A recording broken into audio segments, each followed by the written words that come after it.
Hello, and welcome to this version of Searching for the Academic Job. What I'm going to be presenting is an overview of the job search process. When and how to start, search for positions, application materials, a telephone interview, the campus interview, and a bit about negotiations. There are other presentations in this series, and so I will only be touching on those that are not presented by others. These are the other presentations, and I encourage you to look at these also because they give you much more specific information that I'm going to be able to give you in this short time. When and how to start. You have to make some decisions before you even start the process. And these decisions are basically what level do you want to work at? What kind of college are you looking for? Community college, a junior college, technical college, a university, liberal arts? There are all kinds of different academic institutions.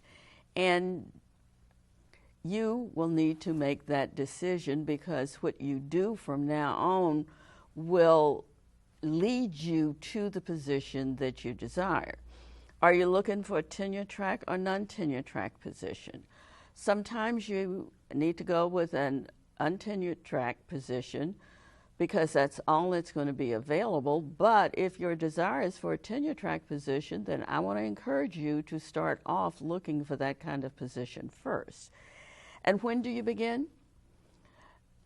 You begin the last year that you are in school. You will probably need the full year to adequately get your materials together to search for the kind of position that you want to have. And so I encourage you to begin early. Now, what's the difference between tenure track and non-tenure track positions? Well, non-tenure track positions are things like are positions that are advertised as instructor, lecturer, visiting professors, research professors, etc. And the value of the non-tenure track positions is that you are not expected to have an extensive level of scholarly activity or research. Emphasis is more on teaching than on scholarly activity, although there's no reason why you cannot engage in some of that as well. If you're in a research position, there'll be little or no teaching expected. You may get a yearly or multi-year contract. You may teach more courses in tenure track faculty. And most of all,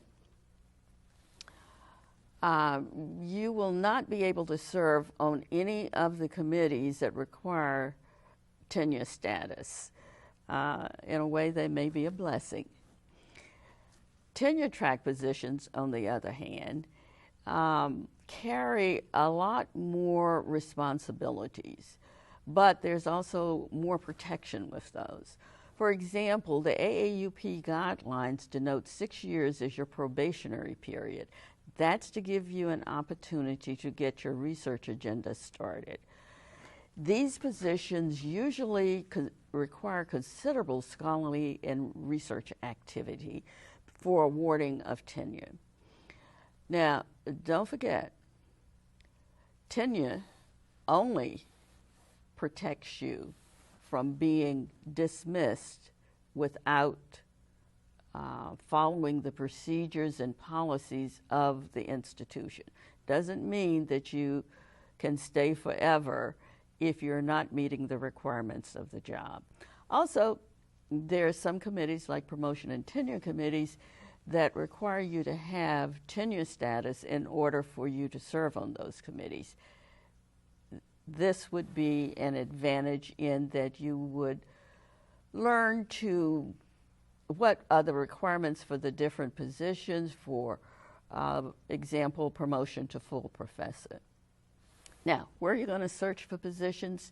This is covered more extensively in another presentation, So these are up here only as a refresher. You look for networks, conferences, the internet, the Chronicle of Higher Education, go to your professional organization's website, and then the particular college or university where you think you would like to work will also have a website where positions are posted. So what are these steps? First, finding and select an institution, the first contacts. Then we get into the telephone interview, the campus interview, and again, negotiation. We're going to talk about the telephone interview. And the telephone interview means that you've already gone through some sort of screening process and have been found to meet the minimum qualifications as put forth in the advertisement. So that's the first cutoff point. And when you're selected for a telephone interview, that means that you're on your way toward getting the campus interview and perhaps the job offer. But this is only the first cut. So what about the telephone interview? Don't minimize this because it's not face-to-face. Expect that it'll be scheduled for about 20, sometimes 30 minutes. And what they're trying to do is to narrow the number of candidates invited for the campus interview. Now you have to remember that you're competing against a large number of people, and even when you get the telephone interview, you're still competing against a number of people, and that doesn't mean that you're going to make the next cut, which is to get to the campus interview.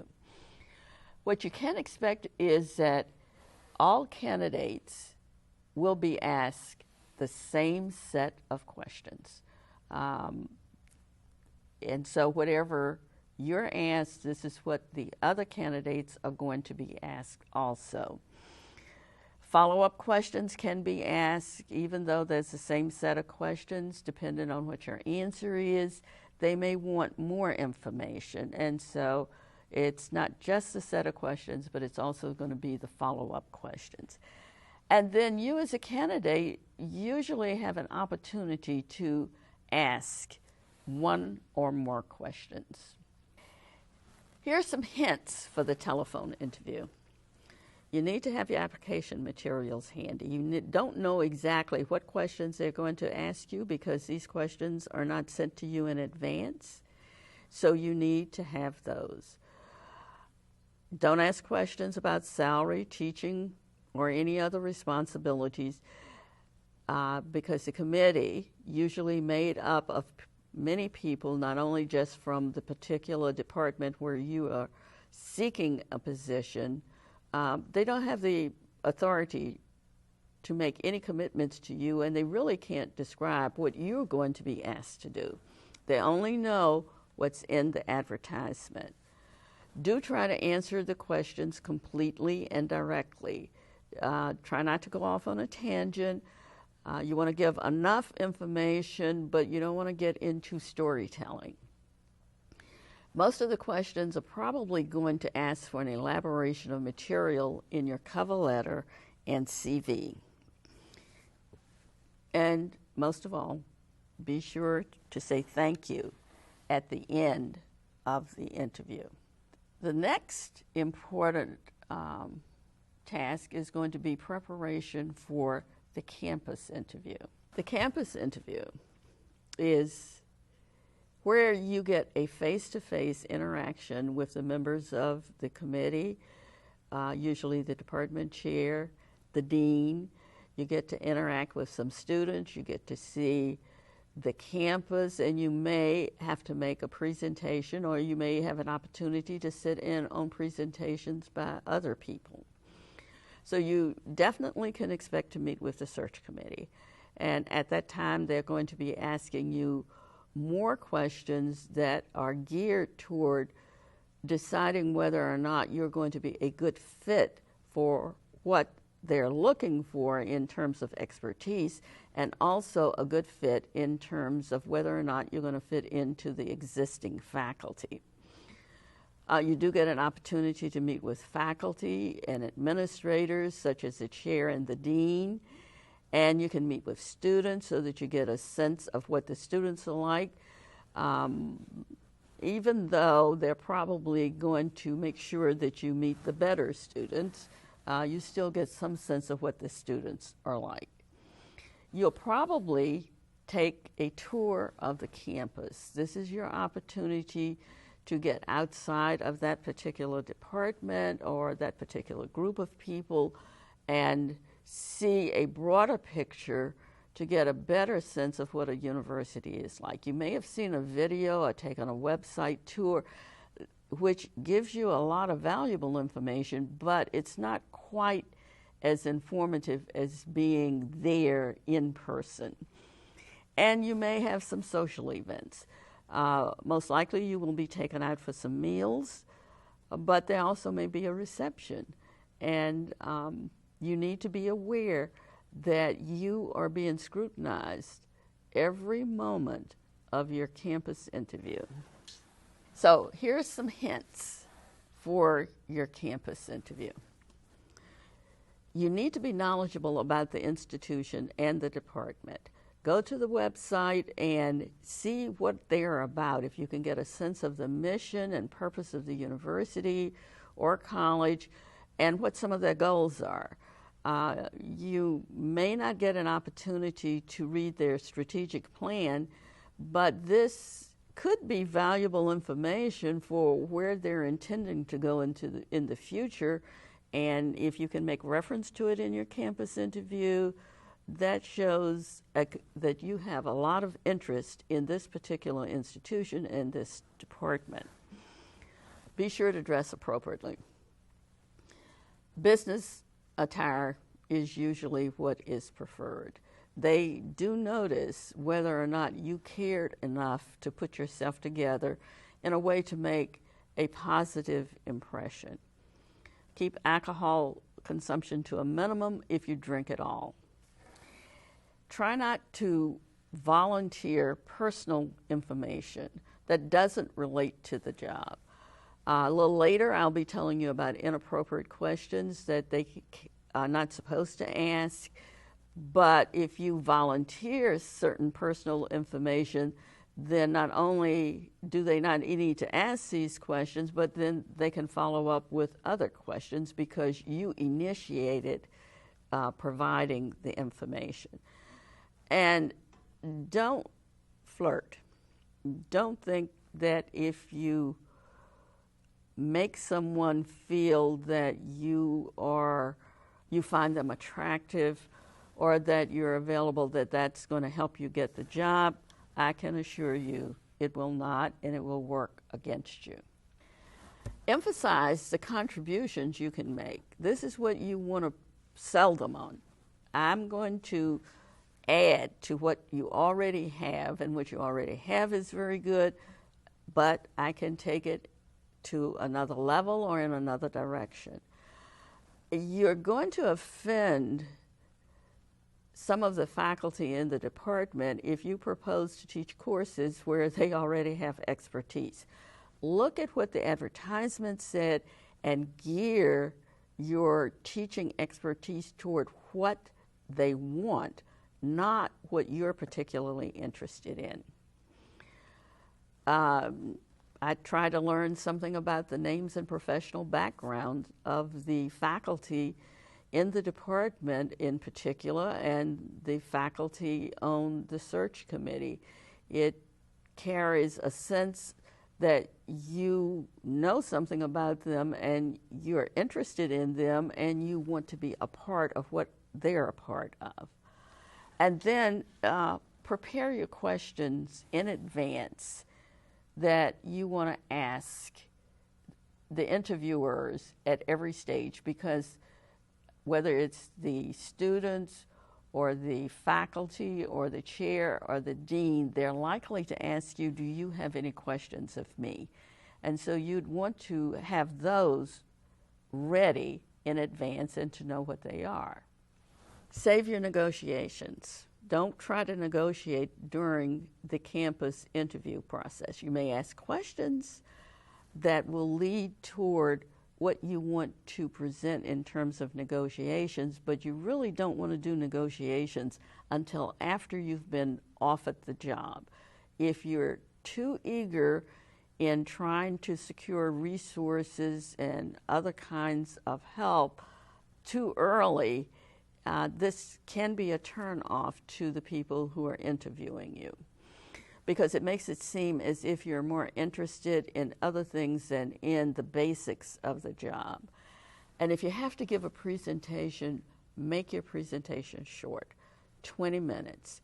Try to engage the audience, have something of interest to present. When I say of interest, I mean of interest to the audience, not just of interest to you. What they can't ask. Yeah, I think this is important for you to know, and you'll shortly see the slide that gives you all of this information. What you need to know before you begin an interview is that the interviewers are constrained by AAEO guidelines and civil rights laws. There's certain inappropriate questions, and it depends on how you want to respond when a question is asked as to whether or not you consider it inappropriate. But these are the ones that have been set out by guidelines that search committees and interviewers are not to ask. Remember that they're not supposed to be asked in formal interviews, nor are they supposed to be asked in informal settings just as an oh, by the way. And so you perceive them as being friendly, chatting, etc. They're still inappropriate regardless of the venue. Examples of inappropriate questions. What was your previous name? Did you have your name changed by the court? Disguised inquiry about ancestry, national origin, descent, or lineage.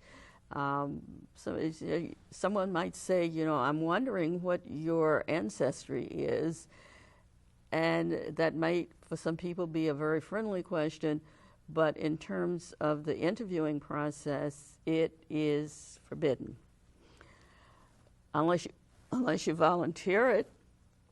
They can't ask about your marital status, the number of children you have, or the age of your children. They can't ask your age. They can't ask you to present a certificate of birth or anything like that. They can't ask you about your citizenship or what's your native language. They can't ask you about others in your life that you may be associated with and where they are from. They cannot ask you whether you rent or own a home. What kind of military discharge did you get is also inappropriate. Asking for a photograph, even if they make it optional, is considered inappropriate. And anything that relates to your physical or mental condition, or if it's a disability related question, or even asking you to have a medical exam, is definitely inappropriate.